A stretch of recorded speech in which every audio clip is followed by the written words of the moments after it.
The smell of garlic and fresh basil filled the air as Lisa wiped down another table, her white apron stained with marinara sauce from the dinner rush. It was just another Friday night at Romano's Italian restaurant, the kind of place where families celebrated birthdays and couples shared their first dates over candlelight and pasta. She'd been working here for almost 4 years now, and she knew every crack in the tile floor, every wobble in table 7, and exactly how Mr. Peterson liked his coffee, black with just a hint of sugar. 28 years old, and this wasn't exactly where she'd imagined herself. But life has a funny way of rewriting your plans when you're not looking. There was a time when she'd seen a different future, one filled with concert halls and standing ovations, her fingers flying across piano keys while audiences held their breath. She'd even gotten that acceptance letter from Juilliard, the envelope so crisp and official that her hands had trembled when she opened it. Her mother had cried happy tears that day, already planning the trip to New York, but that was before everything changed. Before her father's diagnosis came crashing through their lives like a truck through a storefront window. Stage 3, those 2 words had turned her whole world upside down. Suddenly, concert halls didn't matter anymore. Scholarships and dreams got filed away in a drawer somewhere, tucked behind bills and hospital appointment cards. Her family needed her, and she'd made her choice without hesitation. Some things matter more than personal dreams. Now, 4 years later, her father was doing better. The treatments had worked and he was back to his old self, cracking jokes and working in his garden. But somehow she'd never found her way back to that other path. Life had settled into this rhythm of serving plates and collecting tips, and it felt too late to change course now. The piano had become just a memory, something she used to do, like a childhood hobby that you outgrow. Romano's had an old upright piano sitting in the corner near the window, pushed up against the brick wall where the evening light came streaming through.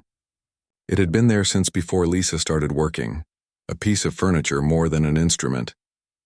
For a while, they'd had a regular pianist who came in on weekends, an older gentleman named Frank who played gentle jazz standards while people ate their chicken parmesan.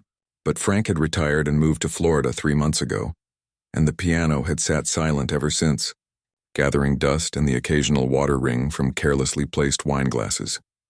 The restaurant manager, Tony, kept saying he'd find a replacement. He'd put ads online and asked around.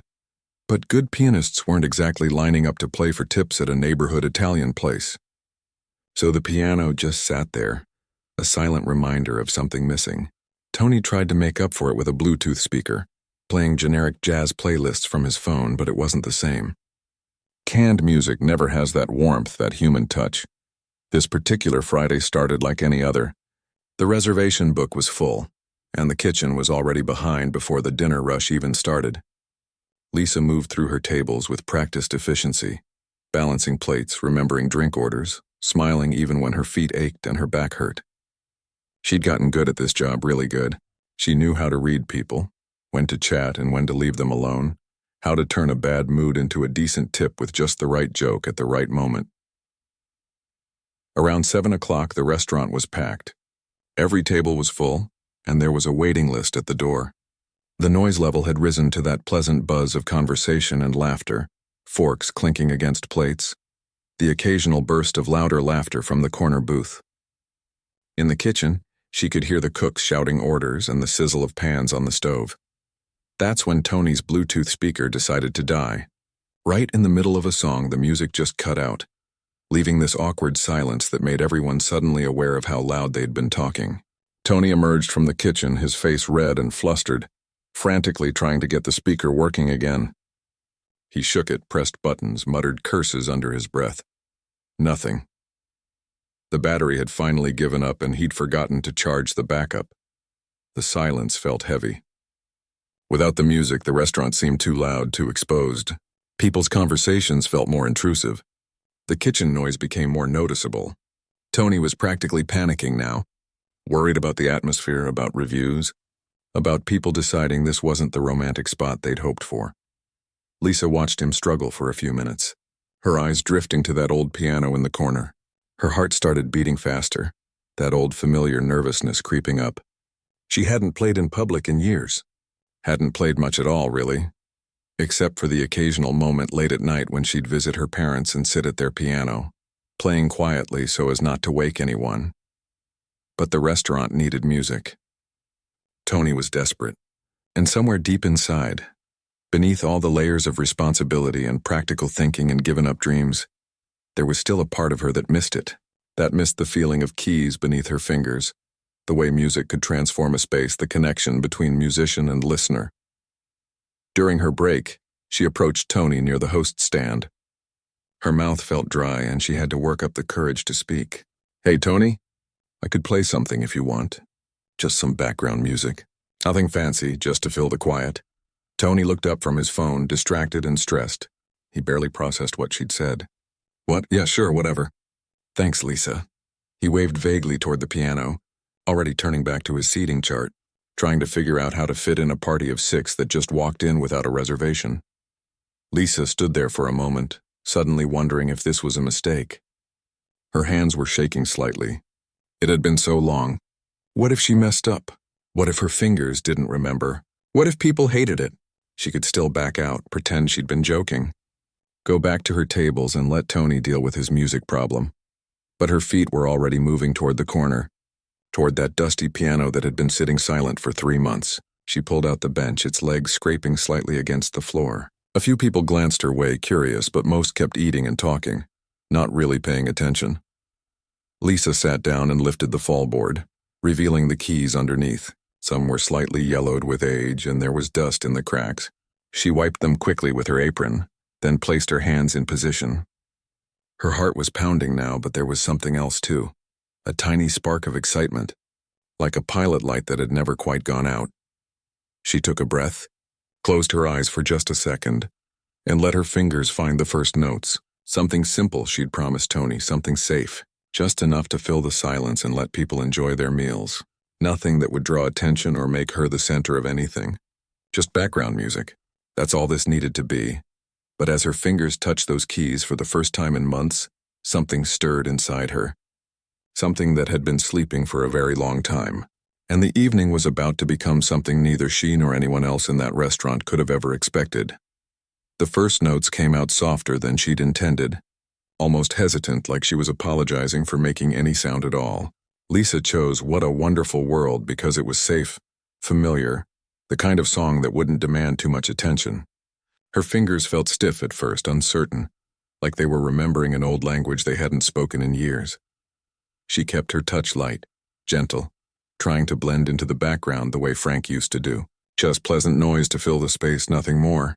People could keep their conversations going, keep eating their pasta, keep living their Friday night without really noticing her. That's what she wanted. That's what felt safe. At first, nobody really paid attention. The couple at table 3 kept discussing their vacation plans to Greece. The family with 2 kids near the window continued negotiating about dessert. The businessman in the corner booth stayed focused on his phone, fork moving automatically from plate to mouth. Life in the restaurant went on exactly as it had been, just with music now instead of awkward silence. But something strange started happening about halfway through the song. Lisa's shoulders began to relax. Her breathing settled into a rhythm that matched the music. The stiffness in her fingers started melting away, replaced by something that felt like muscle memory waking up from a long sleep. It was like her hands remembered things her brain had forgotten, each key exactly where it should be, each chord change flowing naturally into the next. She'd forgotten how good it felt, not performing exactly but just playing, just letting music exist through her hands. There was a kind of peace in it, a meditation, like the rest of the world faded away. And there was only this moment, these notes, this simple melody that everyone knew. Without really planning to, she started playing a little stronger. Not louder exactly, but with more confidence, more presence.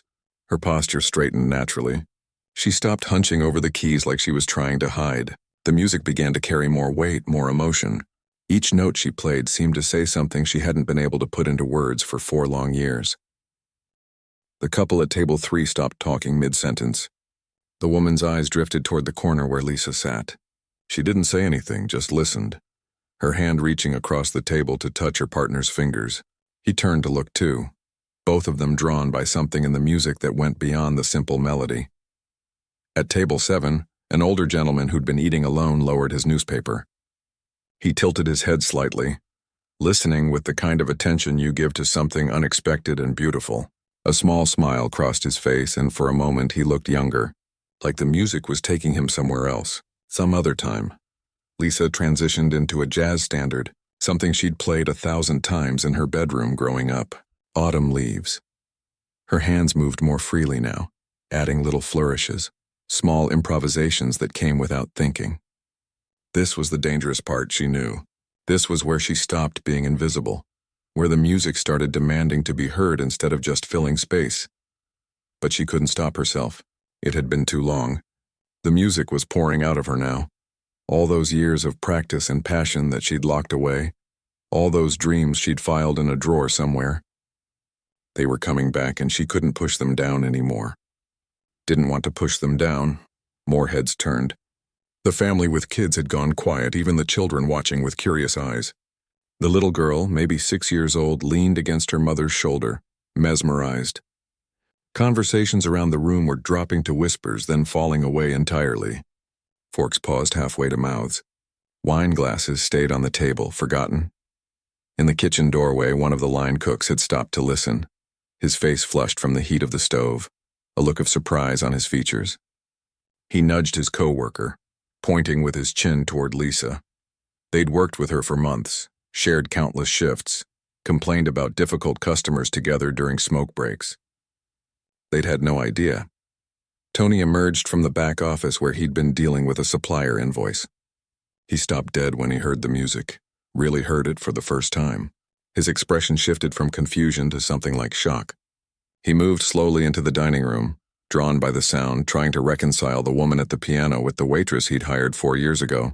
The waitress who'd never mentioned anything about music, who'd never asked to play, who'd walked past that piano every single shift without giving it a second glance. Lisa's eyes were closed now, her whole body swaying slightly with the rhythm. She was somewhere else entirely, lost in the music the way she used to get lost during practice sessions that stretched for hours. Back when music wasn't just something she did, but something she was. Back when she couldn't imagine a life without it. The restaurant had transformed. What had been a busy, noisy Friday dinner service had become something else, something almost sacred. People sat perfectly still, their meals forgotten, just listening. The warm light from the window cast long shadows across the room, and the smell of Italian food mixed with the sound of jazz piano created a moment that felt outside of regular time. A woman in the back booth had tears running down her cheeks, though she didn't seem to notice or care. Her companion reached over to squeeze her hand, both of them caught in whatever emotion the music was pulling from deep inside them. Music has a way of doing that, reaching past all your defenses and touching something raw and real that you usually keep hidden. The server who worked the opposite section, Daniel, stood frozen near the bar with a tray of drinks that should have been delivered 5 minutes ago. He couldn't move, couldn't look away. He'd known Lisa since her first day, had trained her on the POS system, had shared hundreds of shift meals with her in the kitchen. They'd talked about movies and bad dates and rent problems and everything else coworkers talk about. But this person at the piano playing with such skill and feeling that it made the air in the room feel different, he'd never seen this person before. Lisa opened her eyes briefly, glancing around the room, and reality came crashing back. Everyone was staring, not just glancing, but actually watching her, focused completely on what she was doing. Her heart jumped in her chest, that old performance anxiety flooding back. She'd been invisible a moment ago, just background music, but somehow she'd crossed a line without meaning to. Her fingers stuttered on the keys, missing a note. She almost stopped completely, almost stood up and apologized and ran back to her tables where things made sense. But then she caught Tony's expression. He wasn't angry or annoyed. He looked amazed, proud even. And the people around the room weren't staring with judgment or annoyance. They were waiting, hoping she'd continue, so she did. She kept playing, even though her hands were shaking now, even though she felt exposed and vulnerable in a way she hadn't felt in years. She played through the fear, the way her teachers had always told her to do, the way you have to do when you perform, because the music matters more than your comfort. The song built toward its conclusion, her hands moving across the keys with increasing confidence. The final chord hung in the air for a long moment, resonating in the quiet room before fading away into silence. Nobody moved. Nobody spoke. The silence stretched for 2 seconds, 3 seconds. 4 seconds that felt like an eternity. Then someone started clapping. The applause started with one person, then spread like wildfire through the restaurant. Within seconds, everyone was clapping, not the polite, obligatory applause you give at a school recital, but real appreciation, the kind that comes from being genuinely moved by something unexpected and beautiful. Lisa's face flushed red. She wasn't used to this anymore. Hadn't been the center of attention like this in years. She started to stand, ready to slip back into her role as a waitress, back to the safety of taking orders and refilling water glasses. But then a voice called out from somewhere in the middle of the dining room. "Do you know any Chopin?" The question hung in the air. Lisa's breath caught in her throat. Her hands, which had been moving to close the piano lid, froze in midair. Chopin. Of course she knew Chopin. Every serious piano student knew Chopin. But the person wasn't asking if she knew of him. They were asking if she could play him. And there was a world of difference between playing jazz standards and playing classical masterpieces. She turned slightly, trying to see who had asked, but couldn't pinpoint the voice in the crowd. Multiple faces looked back at her expectantly, waiting to see what she'd say, waiting to see if the waitress who'd just surprised them with beautiful jazz could do more. Her mind immediately went to the Nocturne in E-flat major, Opus 9, No. 2.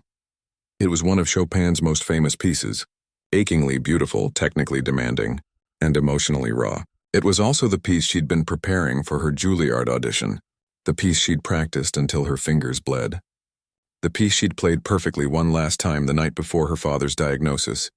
In her childhood home, windows opened to let in the spring air, feeling like the whole world was about to open up for her. She hadn't touched it since. Couldn't. It hurt too much, carried too much weight, represented too much of what she'd lost. But sitting there at that dusty piano in Romano's Italian restaurant, with a room full of strangers waiting and watching, something shifted inside her. Maybe it was time. Maybe avoiding the piece hadn't been protecting her from pain, but keeping her stuck in it. Maybe the only way forward was to finally face what she'd been running from. "Yes," she heard herself say, her voice quieter than she'd intended. "I know some Chopin." She turned back to the piano, her heart pounding so hard she could hear it in her ears. Her hands were shaking now, really shaking, and she pressed them flat against her thighs for a moment, trying to steady herself. This was different from the casual jazz she'd been playing. This was exposing herself completely, laying bare the part of her she'd buried 4 years ago.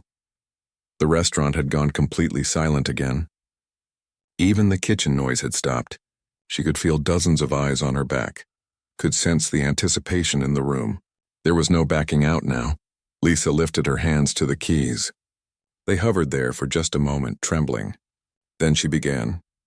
The opening notes of the Nocturne emerged into the quiet space, fragile and uncertain at first. Her fingers felt clumsy, disconnected from her intentions. For a terrible moment she thought she'd forgotten it. That 4 years was too long, that the music was gone forever. She almost stopped right there, almost gave up and apologized and ran. But then something happened. Something broke open inside her chest, like a dam that had been holding back too much pressure for too long. And suddenly the music started flowing, not just from her fingers, but from somewhere deeper, from all those hours of practice, from all those dreams she'd put away, from all the grief and sacrifice and love that had defined the last 4 years of her life. Her hands began to move with their old confidence, finding the familiar patterns, the delicate ornaments, the singing melody that Chopin had crafted so perfectly. The technical precision came flooding back like she'd played it yesterday, but now it carried something more, something she hadn't had at 18 when she was preparing for that audition. Life experience, real loss, real sacrifice, real love. The music poured out of her with heartbreaking beauty. Every note carried weight, carried meaning, carried 4 years of silence and suppressed passion. Her whole body moved with the rhythm, swaying gently, leaning into the emotional peaks, pulling back during the quiet moments. This wasn't performance anymore. This was confession. This was therapy. This was everything she'd been holding inside finally finding a voice. Around the restaurant, people sat transfixed. The businessman in the corner had put down his phone, his meal completely forgotten, staring at Lisa with an expression of wonder. The family with kids sat perfectly still, even the children somehow understanding that they were witnessing something special. The little girl who'd been mesmerized before now had tears on her cheeks. though she was too young to understand why. The woman in the back booth was crying openly now, not bothering to wipe away the tears that streamed down her face. Her companion had his arm around her shoulders, his own eyes bright with emotion. Whatever pain or memory or feeling the music was touching in them, they weren't alone. Looking around the room, there wasn't a dry eye anywhere. The cooks had all gathered in the kitchen doorway now, 3 of them clustered together, still wearing their aprons, sweat still on their faces from the heat of the stove. They'd stopped everything to listen.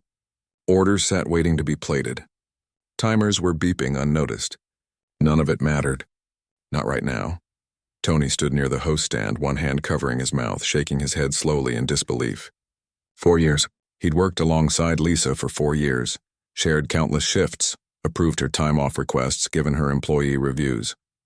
He'd thought he knew her, but he hadn't known this.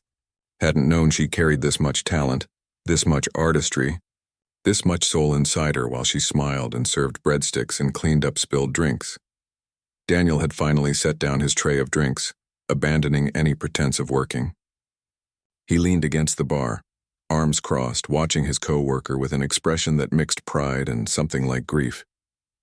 Grief for all the time she'd spent not doing this, not sharing this gift, not being who she really was.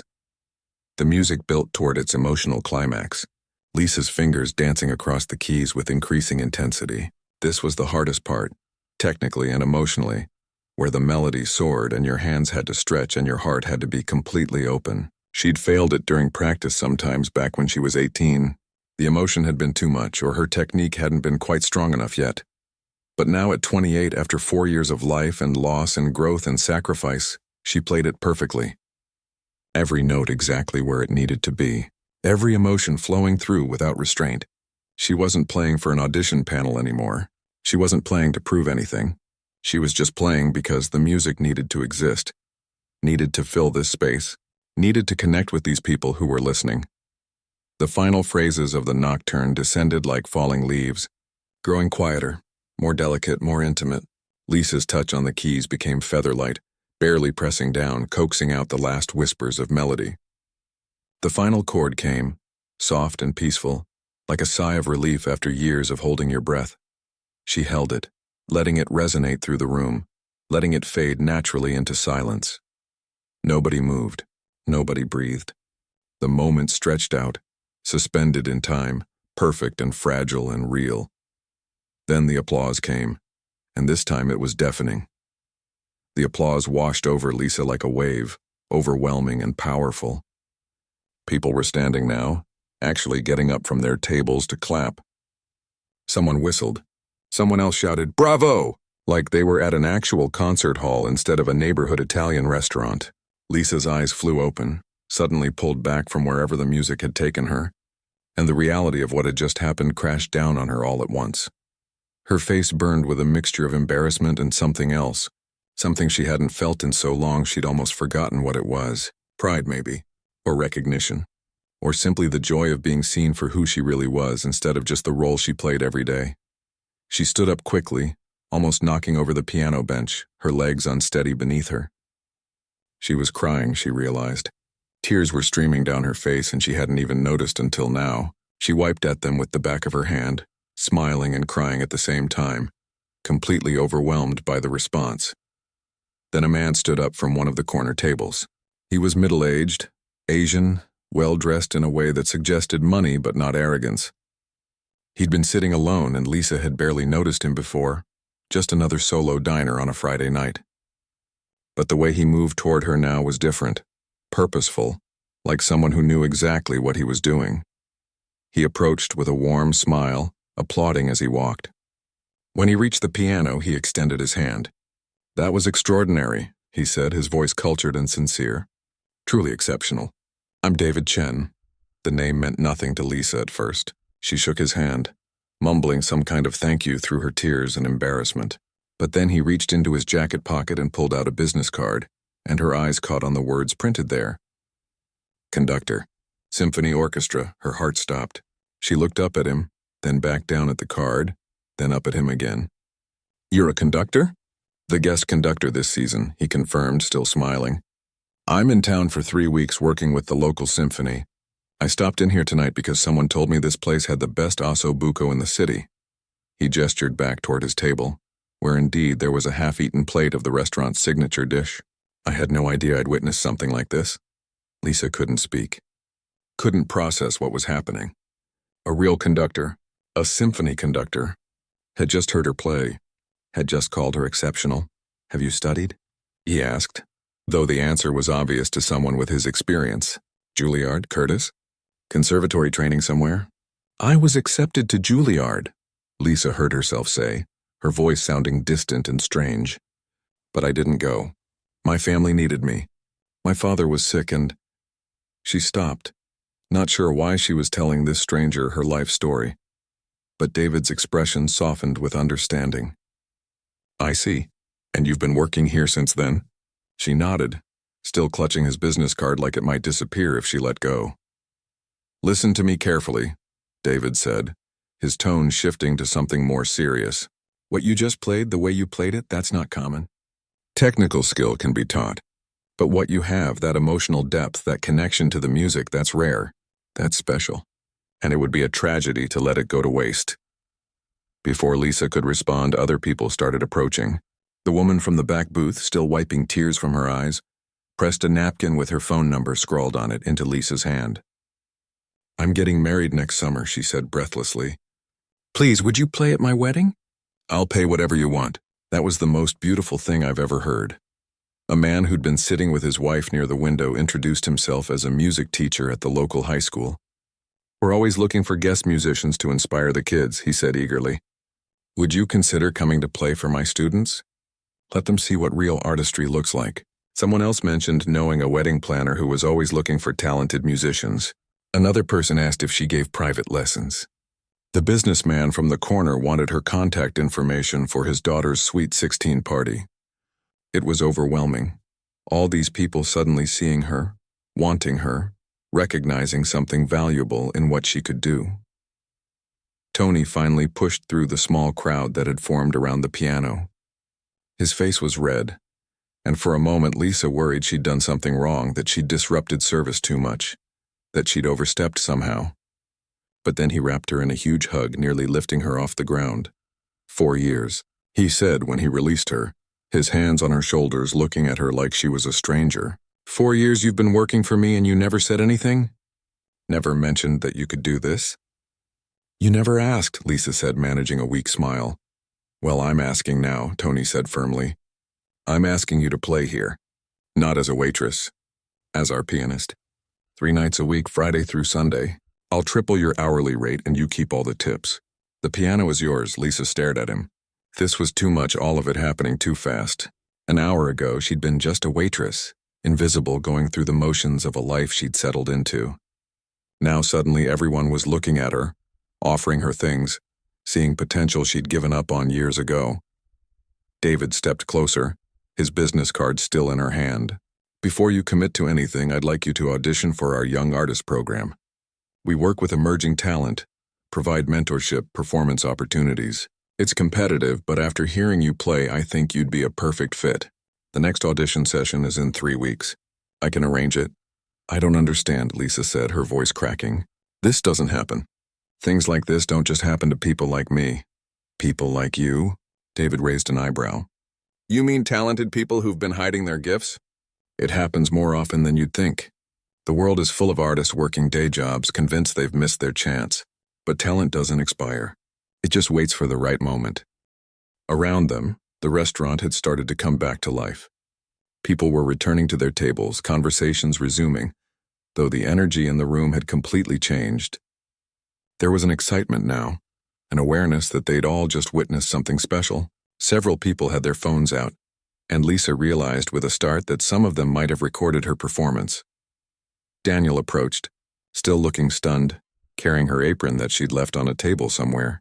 Your section is a disaster, by the way, he said, but he was grinning. Tables need bussing, drinks need refilling, and table 9 has been waiting for their check for 10 minutes. You planning on going back to work, or are you too famous now? It was exactly what she needed to hear, that gentle teasing that brought her back down to earth. She took the apron from him, laughing despite the tears still on her cheeks. I'm coming. But as she turned to head back to her tables, David caught her arm gently. 3 weeks, he reminded her. The audition? Think about it. Don't let another 4 years pass by.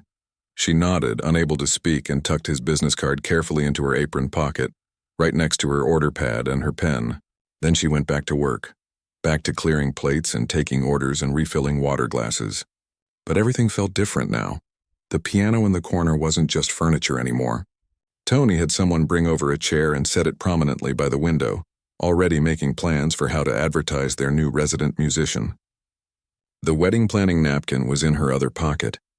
Her phone had 3 new text messages from people in the restaurant, asking about booking her for events.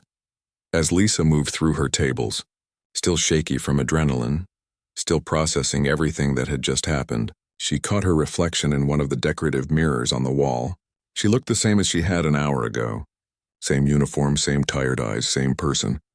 But something fundamental had shifted. A door she'd thought was locked forever had just been opened, and she had no idea what was waiting on the other side.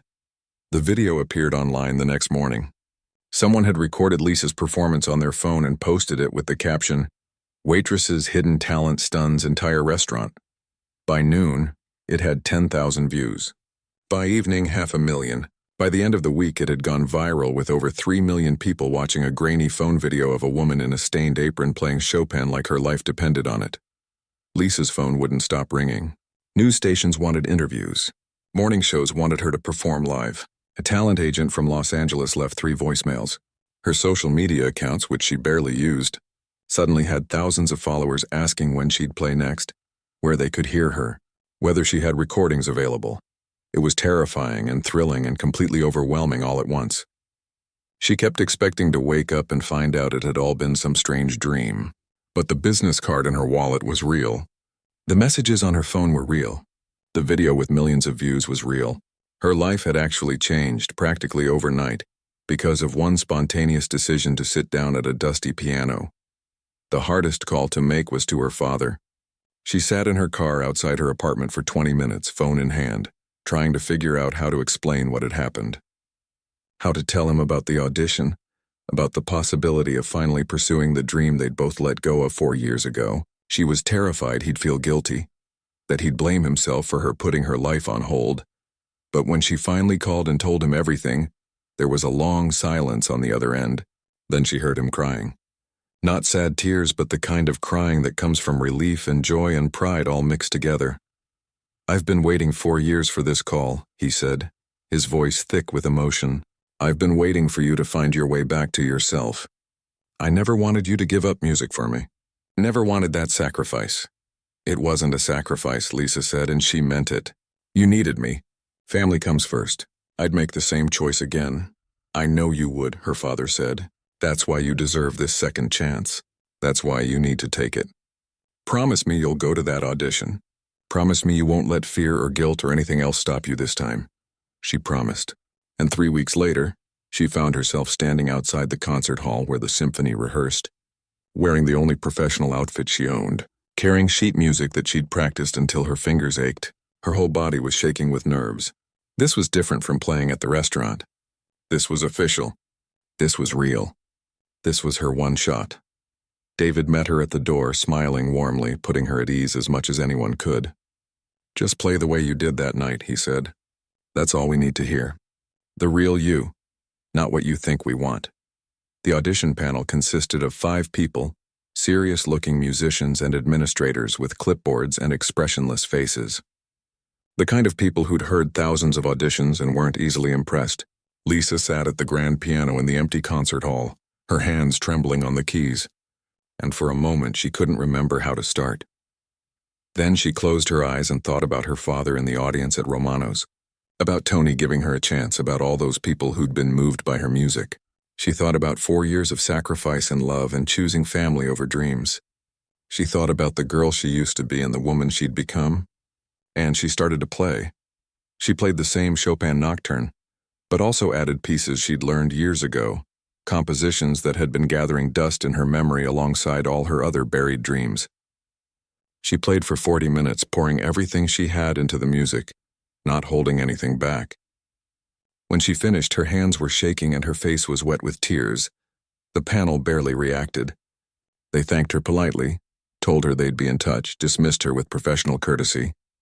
She walked out of that concert hall convinced she'd failed, that viral video fame didn't translate to actual opportunity, that she'd been foolish to hope. The acceptance letter came 2 weeks later. She'd been selected for the Young Artist Program, one of only 12 musicians chosen from hundreds of applicants. The program included mentorship, performance opportunities, and a small stipend. It wasn't enough to live on by itself, but combined with her new position at Romano's, it was enough. It was possible. 6 months passed in a blur of rehearsals and performances and late nights practicing until her neighbors complained. Lisa played at Romano's 3 nights a week, building a loyal following of regulars who came specifically to hear her. She performed with the symphony twice, small pieces in large concerts, but each time she walked onto that stage, she felt like she was exactly where she was supposed to be. The local news did a feature story about her journey from waitress to performing artist. A classical music blog wrote an article, calling her a testament to the fact that it's never too late to pursue your passion. A music magazine interviewed her about balancing working-class reality with artistic ambition. But the moment that mattered most came on a Tuesday evening in March. Lisa's first solo performance with the City Symphony, a full concert where she was the featured artist, playing 3 major works including that Chopin nocturne that had started everything. The concert hall was sold out, 1,200 seats filled with strangers and friends and co-workers and people who'd seen the viral video and wanted to witness her journey in person. And in the front row, center seat, sat her father. He'd been in remission for over a year now, healthy and strong, his eyes bright with tears before she'd even played a single note. Next to him sat her mother, Tony, Daniel, and half the staff from Romano's, all dressed up and grinning like proud family. Lisa walked onto that stage in a borrowed concert dress, her heart pounding, her hands sweating, more nervous than she'd ever been in her life. The lights were hot and bright. The audience was a dark mass of expectant faces. The piano gleamed under the spotlight, perfect and pristine and waiting. She sat down, adjusted the bench, took a breath. Then she looked out into the audience, found her father's face in the front row, saw him mouth the words, "I love you," and everything else fell away. She played. Not perfectly, because perfection isn't the point. She played humanly, emotionally, with all the technique she'd learned and all the life she'd lived.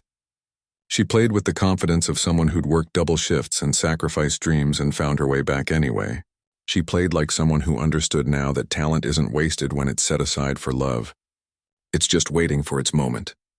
The applause at the end was thunderous, but what she heard loudest was her father's voice above all the others, cheering and crying and celebrating. After the concert, he held her for a long time, both of them crying, both of them understanding without words what this moment meant. "You did it," he whispered. "You really did it. We did it," she corrected him. Because none of this would have been possible without those 4 years, without learning what really mattered, without understanding that sometimes the longest path to your dreams is actually the right one. Lisa still works at Romano's sometimes, playing piano on weekend nights, serving the occasional table when they're short-staffed. She likes staying connected to where it all began, to that dusty piano in the corner and that moment when she chose to stop hiding.